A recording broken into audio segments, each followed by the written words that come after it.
Before watching the video, don't forget to subscribe the channel and enable bell notification to never miss an update from us. Hello everyone, this is Ashama, your current affairs and banking awareness faculty on Entri platform, and in this video we'll be talking about everyday news events that are associated with the examination and important from that point of view. So we'll be taking into consideration all the major news events and providing you all the major highlights associated with that, and that is going to help you in your exam preparation. For practicing on questions, we have Everyday Live Quiz, which is completely free of cost, and you can take that on our app, for which the link is provided in the description section below and in the comment section as well. So let's begin the discussion with the first news event, that is Bharat Series or BH Series.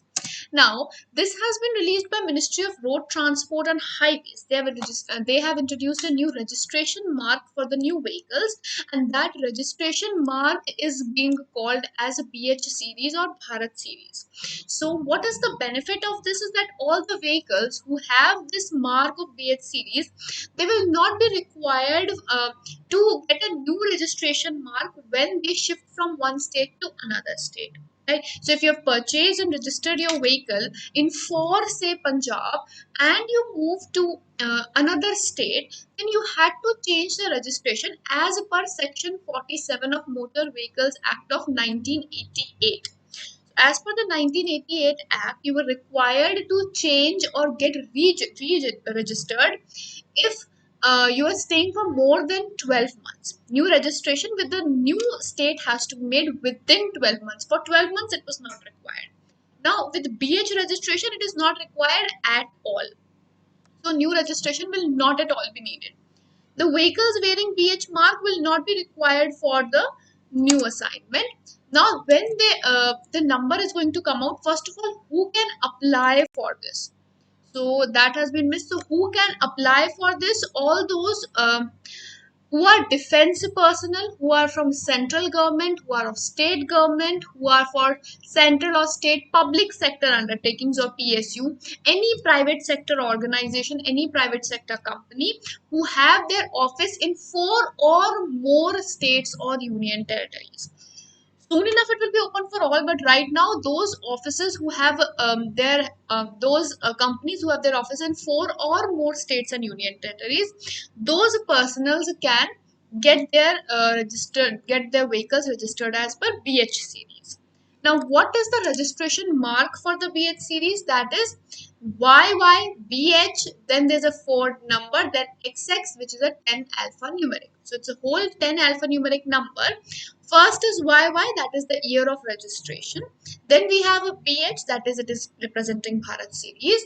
Then we have 4 digits from 4 zeros to 49 and completely random. Then we have 2 alphabets, which can be from AA to ZZ. And the motor vehicle will be levied for 2 years or in multiples of 2. So this scheme is going to facilitate free movement of personal vehicles interstate and upon relocation of a new state or union territory. After completion of 14th year, the motor vehicle tax shall be levied annually, which will be half of the amount which was charged earlier for that vehicle. Then we have Mera Kaam Mera Maan scheme. This scheme has been approved by Punjab cabinet recently, which is for providing of free short-term skill training to the unemployed youth of the state. Their basic purpose is to refine the skill set of the youth of the state and therefore enhance the employability skills in general. The cabinet has decided to launch the scheme from the current fiscal year on a pilot basis for construction workers and their kids. So around 30,000 beneficiaries will be benefited from the scheme, and funds worth 90 crore will be sanctioned for this particular scheme. The scheme will offer employment assistance allowance for 2,500 per month for 12 months from the start of training course per under short-term skill training programs in the Punjab Skill Development Mission training centers, and it will soon be extended to other sections of the society once the pilot project is completed. Then we have a few one-liners. Pradhan Mantri Jan Dhan Yojana National Mission for Financial Inclusion is marking its 7th anniversary on August 18, 2021. So they have completed these years as the scheme. So as of August 18, total accounts that were opened were 43.04 crore, out of which 36.86 crore, that is approximately 85.6%, are operational. Out of these operational ones, about 55% are held by women and 66% are accounts of rural and semi-urban areas. Union Ministry of Information and Broadcasting has officially recognized NBF's Professional News Broadcaster Standard Authority, or PNBSA, as a self-regulatory, which was earlier a self-regulatory body, and now it has been officially recognized. Arnab Goswami is the current president of the News Broadcaster Federation (NBF), and NBF is the largest association of news broadcasters across India, which represents the combined interest and perspectives of the whole broadcasting industry on the crucial matters. Then we have Union Minister of Information and Broadcasting, Youth Affairs and Sports, that is Shri Anurag Singh Thakurji, and Minister of Tourism for and Culture and Development for Northeast region, that is G. Kishan Reddy ji, who had jointly inaugurated an e-photo exhibition, that is Making of the Constitution, and a virtual film poster exhibition, Chitranjali 75. Now, the event was organized by INB Ministry to celebrate the Azadi Ka Amrit Mahotsav. The e-photo exhibition is to inform people about how the constitution came into being and encourage the youth to learn about the constitution, know about their rights, and learn about the duties of the youth to the nation. Chitranjali at 75 is 75 years of Indian cinema, and their focus is on the sacred moments of our freedom fighters, social reformers, valor of our soldiers. So 75 film posters and photographs from different languages of cinema is going to be exhibited. Then we have Union Minister of Electronics and IT, that is Rajiv Chandrasekharji. He has launched India's first indigenously developed quantum computer simulator, or QSIM tool.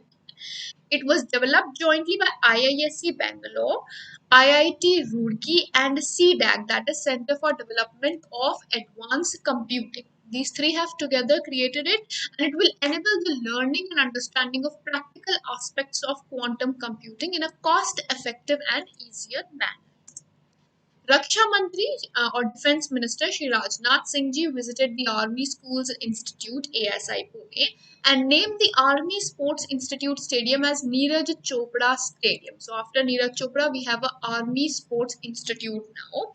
And the focus of Indian Army in field of sports is to identify and train promising sports persons in 11 disciplines. Also, Indian Army has a Mission Olympics program which has been running since 2001, and their intention is to deliver medal-winning performance in Olympic and other international events.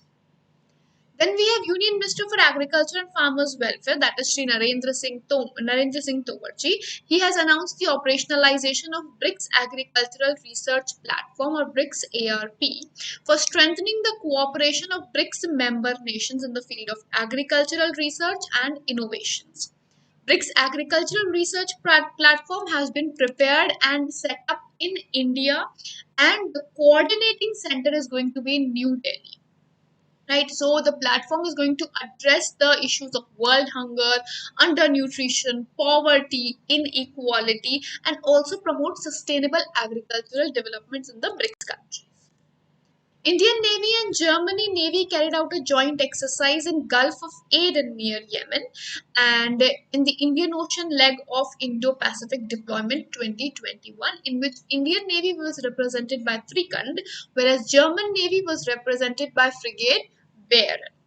And the exercise also included helicopter, and it's a joint exercise to enhance the interoperability and exchange of best practices of both the countries. Raksha Mantri Rajnath Singh ji dedicated the nation an indigenously built Coast Guard ship Vigraha. This ship has been designed and built indigenously, and that is by Larsen and Toubro Shipbuilding Company, or L&T. This is the seventh and the final of the offshore petrol vehicles OPVs as per the agreement which was signed in 2015. And this CGS Vigraha, it is going to be based in Vishakhapatnam, Andhra Pradesh. Then we have Reserve Bank of India, which has increased the limit of fund transfer under Indo-Nepal Remittance Facility Scheme, and that has been increased from 50,000 per transaction to 2 lakh per transaction. That is the new limit. Earlier, this limit was 50,000. Also, there was a ceiling limit of 12 transaction a year. This limit has also been removed. But for cash transfers, the limits pertain, that is 50,000 is the per transaction limit, and maximum amount of transactions allowed in year is 12, but that is only for cash transactions. Then we have chairman of LIC, that is M.R. Kumarji. He has launched Anand mobile app of LIC. Anand stands for Atmanirbhar Agents New Business Digital Application. This has been launched by LIC for digital paperless solution for onboarding activities done by agents and intermediaries for their clients. It's a completely paperless KYC process using Aadhaar based e-authentication. Max Verstappen of Red Bull, he's of Netherlands, drives for Red Bull. He has won Belgian Grand Prix. Second and third position were marked by George Russell Williams and Lewis Hamilton, respectively. Jan Small Finance Bank has partnered with HCBL Cooperative Bank and Mysore Cooperative Bank to grant digital payment infrastructure and services to the cooperative banks in general. This agreement has happened recently. Then we have Avni Lekharaji, who is an Indian shooter and has become the first Indian woman to win a gold medal at Paralympic in women's 10-meter air rifle standing. Bhavani Bhen Patel, table tennis Indian peddler, has won a silver medal at 2020 Paralympics in the women's singles summit clash title. Nishad Kumar, he has won a silver medal in men's high jump in Tokyo Paralympics, making a jump of 2.06 meters. Vinod Kumarji has won bronze in the F52 class discus throw in Tokyo Olympics, and the second gold in Paralympics from India is for Sumit Antilji, who smashed his own world record multiple times for F64 class gold. With this, we'll be winding up this segment, and I hope this session has been helpful for you.